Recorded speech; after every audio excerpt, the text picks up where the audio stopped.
Yang berhormat Datuk Seri Muhammad Azmin Ali, Menteri Kanan Perdagangan Antarabangsa dan Industri. Yang berhormat Datuk Lim Ban Hong, Timbalan Menteri Perdagangan Antarabangsa dan Industri, MITI. Yang berbahagia Datuk Lokman Hakim Ali, Ketua Setiausaha MITI. Yang berusaha Encik Ram Ganison Kartigasu, Pengerusi Perbadanan Produktiviti Malaysia. Yang berbahagia Datuk Abdul Latif bin Haji Abu Sman, Ketua Pengarah Perbadanan Produktiviti Malaysia. Yang berbahagia Tan Sri, Datuk Sri, Datuk dan keluarga Malaysia yang saya kasihi. Bismillahirrahmanirrahim. Assalamualaikum warahmatullahi wabarakatuh dan salam keluarga Malaysia. Alhamdulillah, bersyukur kita kehadrat Allah Subhanahu Wa Taala kerana dengan izin dan limpah kurnia-Nya dapat kita menyempurnakan Majlis Perasmian Persidangan Kebangsaan Amalan Baik Peraturan Good Regulatory Practice GRP bertemakan lonjakan produktiviti melalui peraturan berkualiti. Tahniah dan syabas saya ucapkan kepada Perbadanan Produktiviti Malaysia ataupun MPC kerana GRP dapat menjamin kualiti dasar dan peraturan yang bakal menjadi pemacu kemakmuran negara dan kesejahteraan rakyat. Kemakmuran negara terutamanya dalam era memerangi pandemik telah dicerminkan melalui tema dua dokumen ekonomi utama mutakhir ini, iaitu Malaysia Makmur, Inklusif Mampan dalam Rancangan Malaysia ke-12 dan Keluarga Malaysia Makmur Sejahtera dalam Bajet 2022. Dalam usaha pemulihan negara, pelbagai pakej rancangan ekonomi telah dijana untuk menyokong pertumbuhan semula ekonomi yang dijangka kukuh pada kadar 5.8% pada 2022 menurut unjuran Bank Dunia dan 6% menurut International Monetary Fund atau IMF. Selain daripada itu, kadar peningkatan produktiviti juga dititikberatkan dalam pertumbuhan ekonomi jangka panjang. Dalam tempoh RMK12, produktiviti buruh diunjurkan meningkat pada kadar 3.6% tahun berbanding 1.1% tahun sepanjang tempoh RMK ke-11. Dasar dan peraturan yang berkualiti bakal memudah cara operasi perniagaan, meningkatkan ketulusan dan meminimumkan bebanan kos serta sumber. Industri boleh berkembang dengan lebih dinamik dan anjal untuk kekal berdaya saing.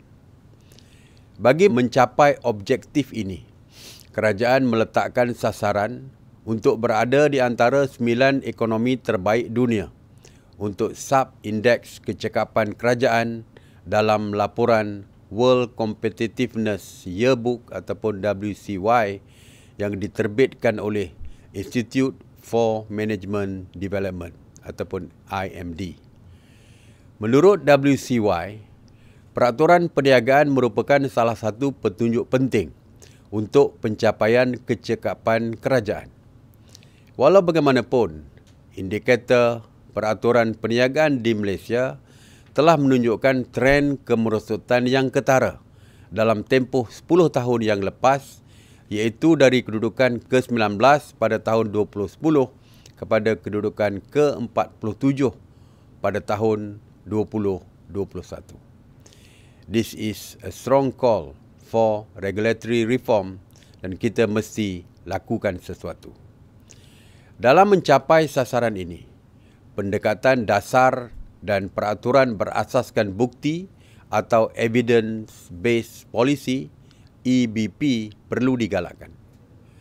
EBP akan diterapkan dalam mekanisme perancangan, penilaian dan pemantauan supaya dapat menjamin pembaharuan struktural yang menyuruh bagi kelestarian pertumbuhan produktiviti dan ekonomi. MPC melalui mandat Malaysia Digital Economy Blueprint atau MyDigital menerima pakai pendekatan EBP dalam memenuhi keperluan perniagaan ekonomi digital melalui regulatory experimentations ataupun RE. Inisiatif ini mensasarkan penubuhan 5,000 syarikat startup menjelang 2025. Pendekatan keseluruhan kerajaan atau whole of government approach yang menitik beratkan kerjasama rapat dan bersepadu semua kementerian, agensi dan jabatan menjadi asas pelaksanaan GRP. Bukan itu saja, penglibatan pihak swasta, industri dan komuniti perniagaan di dalam GRP juga akan dipertingkatkan. Ingin saya tekankan di sini bahawa prinsip, elemen dan proses dalam kaedah GRP mesti diterima pakai oleh semua kementerian dan agensi pengawal selia dalam penggubalan dan semakan dasar serta peraturan. Elemen-elemen GRP antaranya analisis impak peraturan, analisis kos faedah dan penilaian notifikasi peraturan mesti dilaksanakan dengan teliti.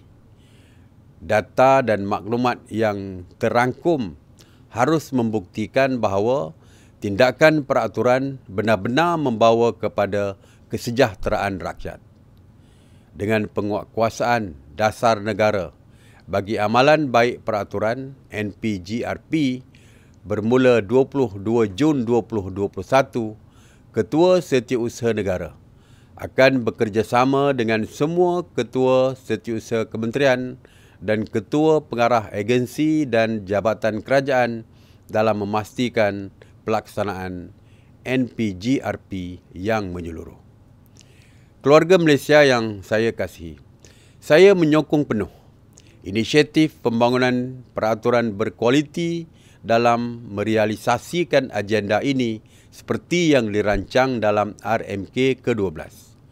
Saya juga yakin mandat yang diberikan kepada MPC untuk meneraju pembaharuan peraturan akan dijalankan dengan penuh tanggungjawab dalam memudah cara pelaksanaan GRP. Hala tuju kita adalah satu, produktiviti meningkat, ekonomi berkembang dan negara yang makmur. Akhir kata, setinggi-tinggi penghargaan kepada semua pihak yang berusaha tanpa mengenal penat lelah dalam meningkatkan kecekapan penyampaian peraturan negara. InsyaAllah, dengan izinnya, kita mengorak langkah ke arah kehidupan yang lebih baik. Dengan lafaz Bismillahirrahmanirrahim, saya dengan ini merasmikan Persidangan Kebangsaan Amalan Baik Peraturan 2021. Terima kasih. Wabillahi taufiq wal hidayah. Wassalamualaikum warahmatullahi wabarakatuh.